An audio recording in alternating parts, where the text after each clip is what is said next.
Hello dear student, आज है सोमवार और आज हम फिर से आपके सामने लेके आए हैं ऑप्टिक्स का वीडियो।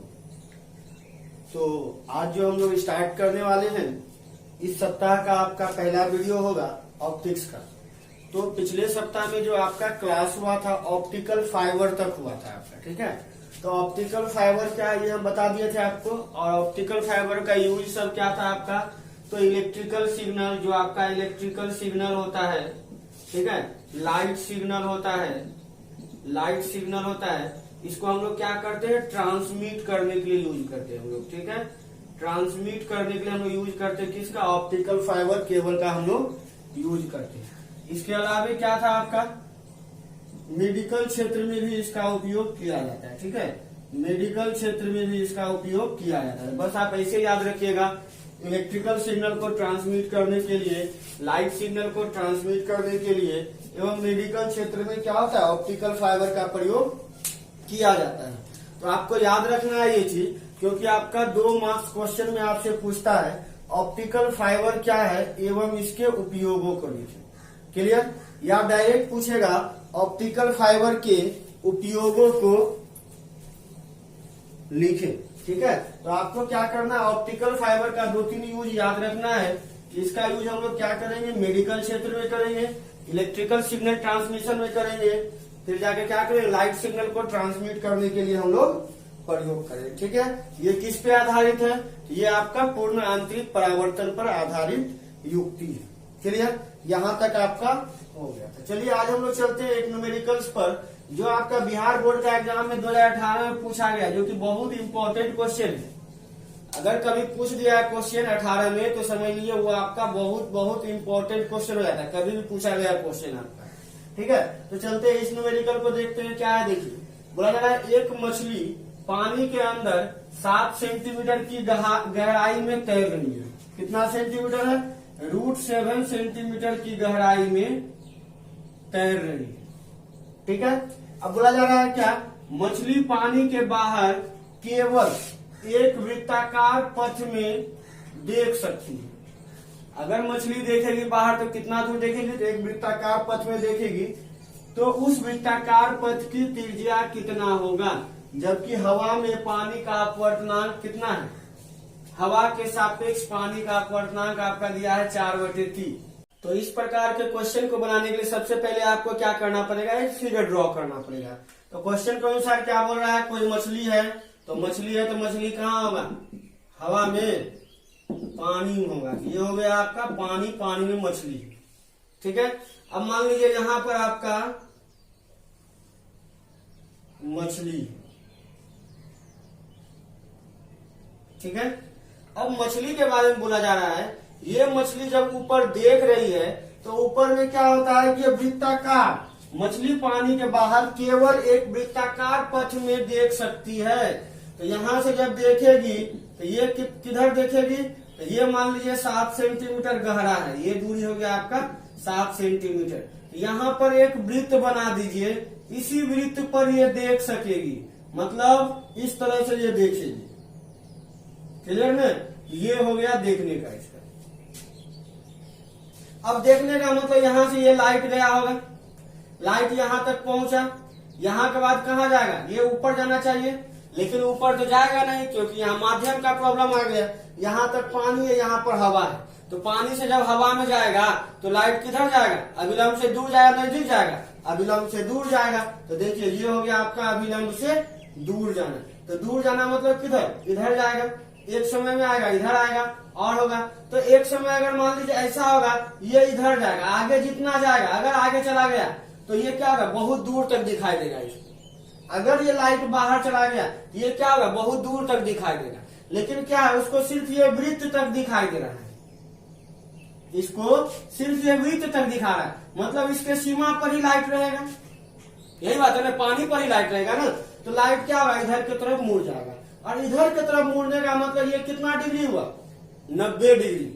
आर का मान कितना हो गया, 90 डिग्री हुआ।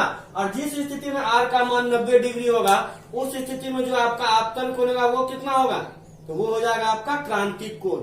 यहाँ पर लाइट जाने के लिए जो आपतन कोण का मान है ये कितना होना चाहिए, ये क्रांतिक कोण के बराबर होना चाहिए। अगर आपतन कोण का मान क्रांतिक कोण के बराबर हो जाएगा तो लाइट क्या होगा, इसके सरफेस पर गुजर जाएगा, जो कि क्रांतिक कोण के मान से होता है। ठीक है, ये लाइट यहाँ पर, इसका मतलब ये क्रांतिक कोण की तरह काम कर रहा है।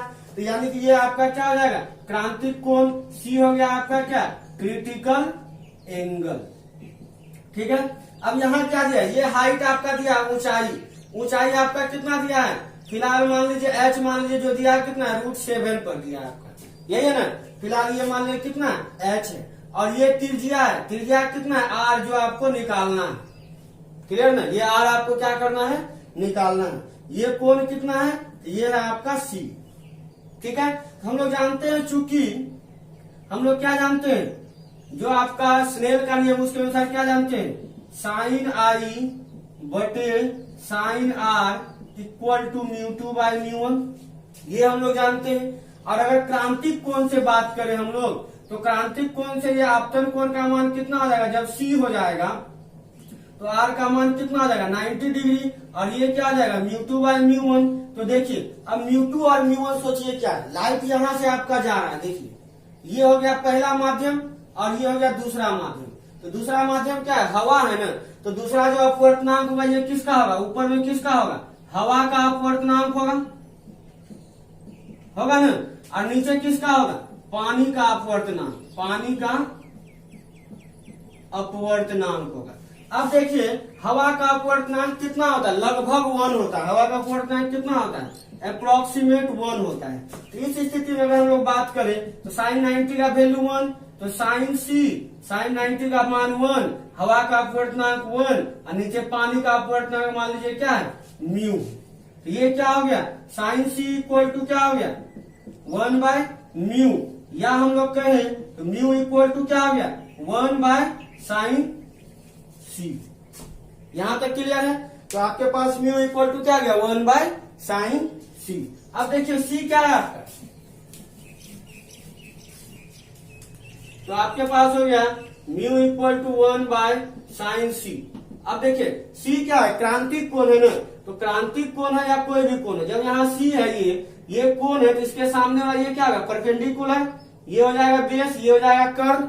तो sin c का मान करें तो ये क्या हो गया, p/h, sin c को p/h, p का मतलब क्या, परपेंडिकुलर, मतलब ये वाला दूरी r, और बेस का मतलब p/h, h का मतलब क्या, ये वाला। कर्व कैसे निकालेंगे, r² प्लस h², तो रूट के ऊपर क्या हो गया, r² प्लस h²। सो अगर हम लोग बात करें म्यू इक्वल टू, ये वाला चला गया ऊपर, तो ऊपर जाके क्या हो जाएगा, r² प्लस h² बाय नीचे क्या है आपका r है ना। अब इसको लेके यहाँ देखिए, यहाँ किसी को समझ में नहीं आया तो समझ लीजिए, 1/sin c है, यहाँ क्या 1/sin c। अब sin c अगर हम लोग बात करें, sin थीटा इक्वल टू क्या, p/h ना, तो ये त्रिभुज में हम दे रहे हैं, इस त्रिभुज में लीजिए, इसमें p कौन होगा, ये वाला होगा ना, और h कौन होगा, ये होगा ना। तो ये कैसे लिखेंगे, इसका स्क्वायर प्लस इसका स्क्वायर, रूट के अंदर r² प्लस h²। तो देखिए p/h, p के जगह r और h के जगह क्या, √r² प्लस h²। देखिए वही चीज लिखेंगे। ठीक है, अब इसको तो म्यू अगर हम लोग निकालना है तो ये नीचे वाला भाग जाएगा ऊपर, तो क्या बच गया, mu equal to √r² plus h² by capital R। अब इसको और थोड़ा सॉल्व करें हम लोग, r को भेज देते हैं इधर, ये क्या हो गया, mu r equal to √r² plus h²। हम क्या करते हैं, स्क्वायरिंग बोथ साइड, दोनों तरफ क्या करते हैं, स्क्वायर कर देते हैं। स्क्वायरिंग बोथ साइड मतलब दोनों तरफ क्या करना है, वर्ग करना है। तो जब दोनों तरफ वर्ग करेंगे तो म्यू r का स्क्वायर, और यहाँ क्या हो जाएगा, √r² प्लस h² का स्क्वायर। तो देखिए इसका जब स्क्वायर किया तो रूट तो खत्म हो जाएगा। तो अब आपके पास क्या बच गया, देख लीजिए, अब आपके पास बच गया, देखिए अब आपके पास हो गया क्या, तो μ² r², और उधर क्या बच गया, r² प्लस h²।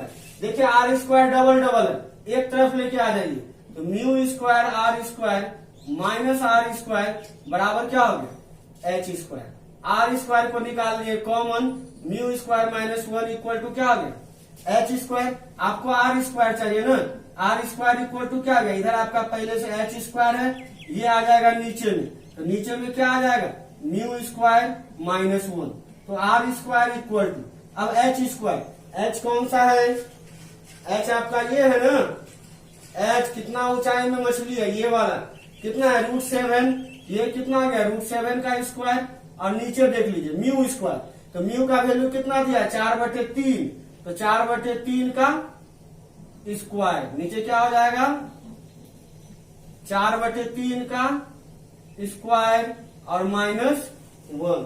क्लियर है, इसको सॉल्व कीजिए तो देखिए √7 का स्क्वायर क्या हो जाएगा 7 निकल जाएगा, यहाँ देखिए 4 का स्क्वायर 16, 3 का स्क्वायर 9, -1। इसको और सॉल्व कीजिए, ये हो गया 7, ये देखिए 16 - 9 बटे 9, ये होगा ना, कि किसी को दिक्कत है, नहीं है दिक्कत। देखिए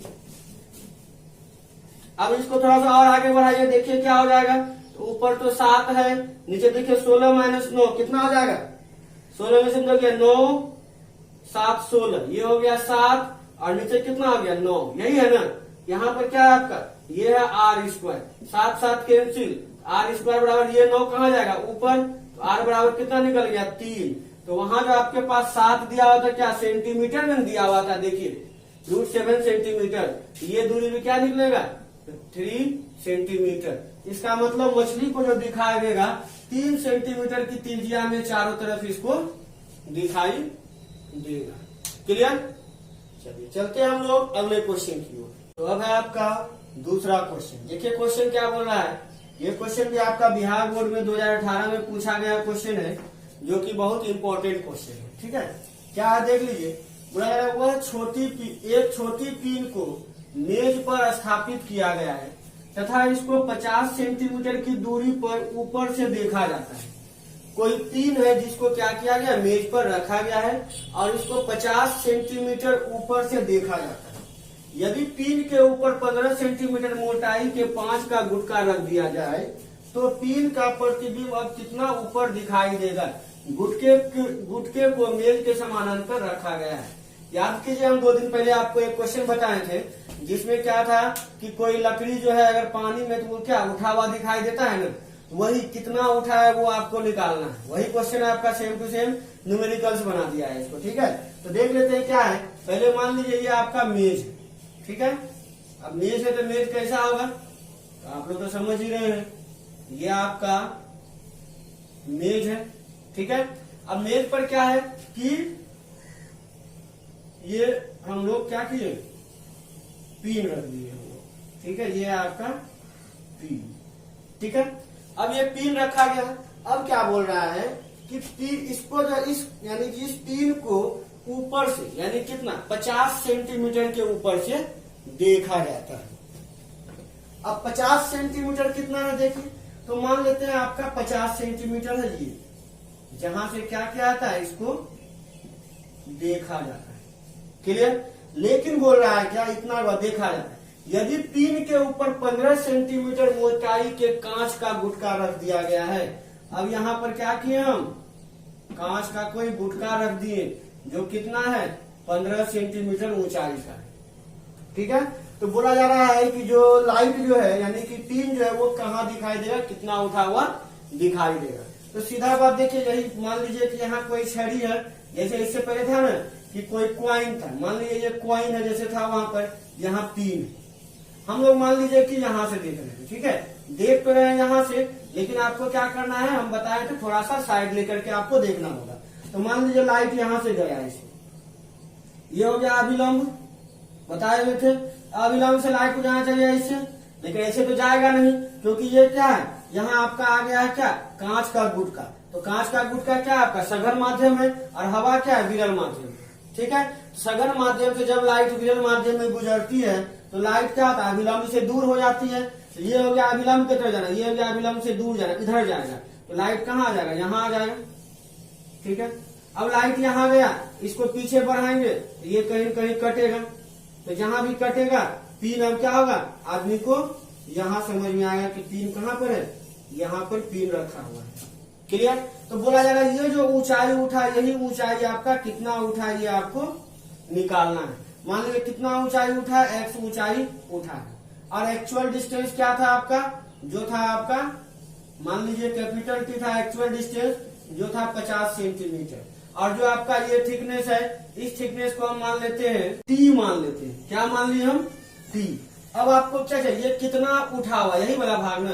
अगर देखिए आप, ये वाला क्या है, एक्चुअल डिस्टेंस, यहाँ तक का दूरी क्या है, एक्चुअल डिस्टेंस। लेकिन यहाँ तक का दूरी क्या है, आभासी दूरी। वस्तु है इतना दूरी पे, लेकिन दिखाई कितना दे रहा है, इतना दूरी पर। मतलब जो ओरिजिनल दूरी है माइनस आभासी दूरी कर देंगे तो ये उठा हुआ भाग निकल जाएगा ना। हम लोग लिख सकते हैं उठा हुआ भाग बराबर एक्चुअल डिस्टेंस। एक्चुअल डिस्टेंस का मतलब क्या आ गया, वास्तविक दूरी माइनस आभासी दूरी। अब वास्तविक दूरी कितना है, तो देखिए ये जो आपका वास्तविक दूरी है यही ना आपका, पहले इधर से निकाले, ये आपका कांच है, कांच का मोटाई, तो कांच का मोटाई क्या है, टी। और आभासी दूरी क्या है, ये आपको अभी पता नहीं है, यही है ना, आभासी दूरी आपको पता नहीं है। और ये जो आपको उठा हुआ भाग है इसको हम लोग क्या है, एक्स जान रहे हैं। चलिए अब यहां से आइए, हम लोग जानते हैं चूंकि वास्तविक दूरी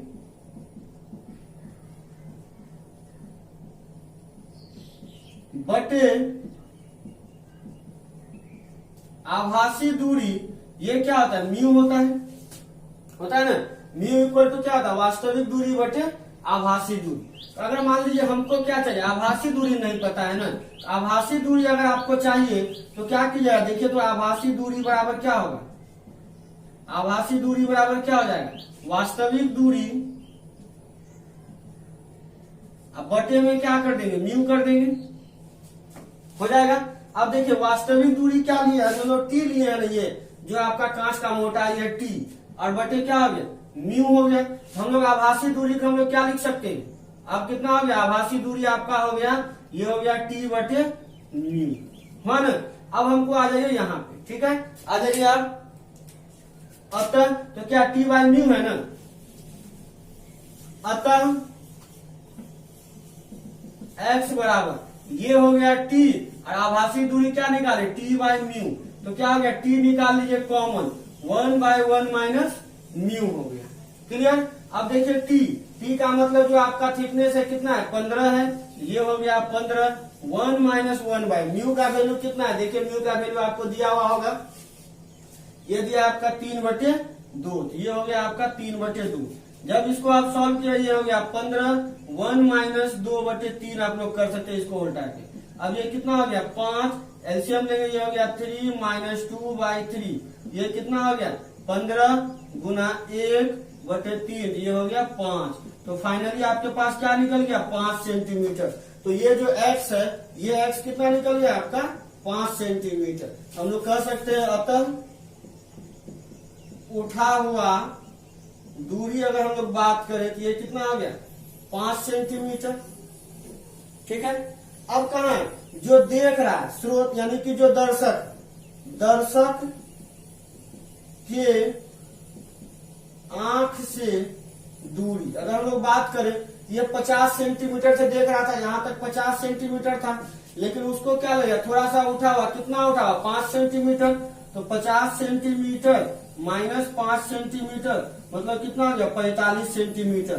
मतलब उसको कहाँ दिखाई देगा, तो 45 सेंटीमीटर पर आदमी को जो है ये पिन आपको दिखाई देगा। क्लियर दोस्तों। अगर किसी को किसी तरह का प्रॉब्लम आ रहा है तो आप कमेंट बॉक्स में लिख दिए सर हमको यहाँ प्रॉब्लम है, मैं उसको सॉल्व कर दूंगा। और कोशिश कीजिए जब भी आप लोग वीडियो देखते हैं तो कंप्लीट वीडियो देखने के लिए, ताकि पूरा तरह से आपको क्वेश्चन समझ में आए।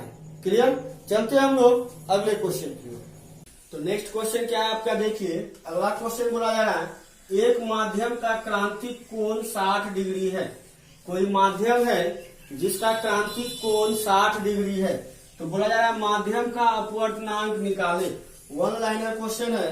माध्यम का अपवर्तनांक क्या है म्यू, और म्यू इक्वल टू क्या था 1/sin c। एकदम याद रखना, ये 1 नंबर में भी पूछ सकता है, 2 नंबर में भी पूछ सकता है, और क्वेश्चन को मिक्स करके देगा था आपका 5 नंबर में भी पूछ सकता है। तो म्यू इक्वल टू क्या है 1/sin c। तो बोला अपवर्तनांक निकालने के म्यू निकालने के लिए, और sin c यानी कि क्रांतिक कोण का मान दिया हुआ है कितना डिग्री 60 डिग्री। तो साइन 60 डिग्री। अब याद कीजिए साइन 60 का वैल्यू कितना आता है, √3/2। ये हो गया √3/2, तो म्यू इक्वल टू क्या हो गया, 2/√3। अब √3 को ऊपर नहीं रखना है तो ऊपर नीचे √3 से मल्टीप्लाई कर देंगे, ये क्या हो गया 2√3/3। ये हो गया आपका म्यू इक्वल टू क्या हो गया 2√3/3। यही हो गया आपका क्या, अपवर्तनांक हो गया। क्लियर। चलिए अगला क्वेश्चन क्या है, बोल रहा है हवा की अपेक्षा किसी माध्यम का अपवर्तनांक √2 है। यहाँ पर क्या दिया है, अगला क्वेश्चन में क्या दिया, अपवर्तनांक दे दिया है। अपवर्तनांक का मतलब क्या दिया है, म्यू दिया हुआ है, तो म्यू आपका दिया हुआ है कितना, तो म्यू दिया है √2। क्लियर किया हुआ है। तो बोल रहा है माध्यम के लिए हवा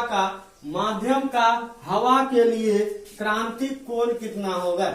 हम लोग जानते हैं साइन सी इक्वल टू क्या होता है 1/μ, या म्यू इक्वल टू क्या होता है 1/sin।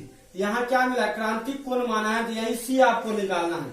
हमने पास में है साइन सी इक्वल टू 1/μ, और 1/μ, म्यू का वैल्यू कितना दिया है √2, तो ये हो गया √2। अब साइन सी इक्वल टू है 1/√2।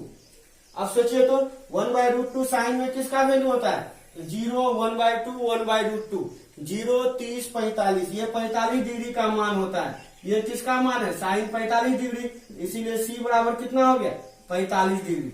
यहाँ से हो गया आपका क्रांतिक कोण का मान कितना हो गया 45 डिग्री। क्लियर। चलिए तो ये दोनों क्वेश्चन हो गया आपका। अब थोड़ा सा एक इम्पोर्टेंट पॉइंट है जो कि आपका ऑब्जेक्टिव व्यू से बहुत इंपॉर्टेंट है, जो ऑब्जेक्टिव आपका इससे बहुत ज्यादा चांस रहता है देने का। तो क्या क्या है, आपके पास कुछ माध्यम दिया गया है, 1, 2, 3, 4, 5 और 6 माध्यम हम दिए हुए हैं। ठीक है, सॉरी 5 माध्यम दिए हुए हैं। देखिए सबसे पहला क्या है, पानी। तो पानी का आपको अपवर्तनांक याद रखना है। पानी का अपवर्तनांक होता है 1.33, और पानी का क्रांतिक कोण की बात करें तो ये होता है आपका 48.75। पानी का क्रांतिक कोण अपवर्तनांक कितना हो गया 1.33, और क्रांतिक कोण कितना हो गया 48.75। ठीक है। हीरा का बात करें तो हीरा का अपवर्तनांक है 2.42, जबकि क्रांतिक कोण का बात करें तो क्रांतिक कोण कितना है 41.14 है इसका क्या, क्रांतिक कोण। उसी तरह से बात करें क्राउन कांच के लिए, तो क्राउन कांच के लिए अगर अपवर्तनांक की बात करें तो हो जाएगा 1.52, और अगर इसके लिए हम लोग बात करें क्रांतिक कोण का, तो क्रांतिक कोण हो जाएगा आपका 37.31। उसी तरह अगर हम फ्लिंट ग्लास की बात करें, फ्लिंट कांच जो कि काफी घना कांच होता है, यानी इसमें मोलिक्यूल्स ज्यादा होते हैं, तो इसका अगर बात करें अपवर्तनांक का तो होता है 1.67, जबकि इसका अगर मैं बात करें क्रांतिक कोण का तो होता है आपका 24.41 डिग्री। ठीक है। साथ ही बात करें अगर हम लोग हवा के लिए, ये आपको तो याद ही रखना है क्योंकि न्यूमेरिकल में हर जगह हम यूज कर रहे हैं बार बार, कि हवा के लिए अपवर्तनांक कितना था, ये लगभग 1 होता है। अगर एग्जैक्ट वैल्यू देखें तो 1.003 होता है, जो किसका होता है, हवा का अपवर्तनांक होता है। तो इतना टर्म आपको याद रखना है, और इसी के साथ आपका जो ऑप्टिक्स का पहला चैप्टर है ये आपका समाप्त होता है। तो ये चैप्टर आपका फुल्ली समाप्त हो गया। ठीक है। तो उम्मीद करते हैं कि पूरा चैप्टर आपको अच्छा तरह से समझ में आया होगा, और अगर आपको समझ में नहीं आया इसका मतलब आप कंटिन्यू नहीं है। अगर आप सारे वीडियो को देखे हैं इसका मतलब आपको वीडियो समझ में आएगा, और अगर उसके बाद भी आपको समझ में नहीं आ रहा है तो आप हमें कमेंट करके नीचे लिख सकते हैं, या हमारे व्हाट्सएप नंबर पे कॉल करके बोल सकते हैं कहाँ सर कहाँ समझ में नहीं आया है। ठीक है। तो दोस्तों चैप्टर आपका खत्म हो गया है। अभी कभी हमारे वीडियो के लिंक को अपने दोस्तों में शेयर कर दें, और अगर आप हमारे चैनल पर नए हैं तो अभी तुरंत हमारे चैनल को सब्सक्राइब कर ले, और बगल में आपको बेल आइकन मिलेगा उसे दबा ले, ताकि वीडियो का नोटिफिकेशन आपको समय से मिल सके। धन्यवाद।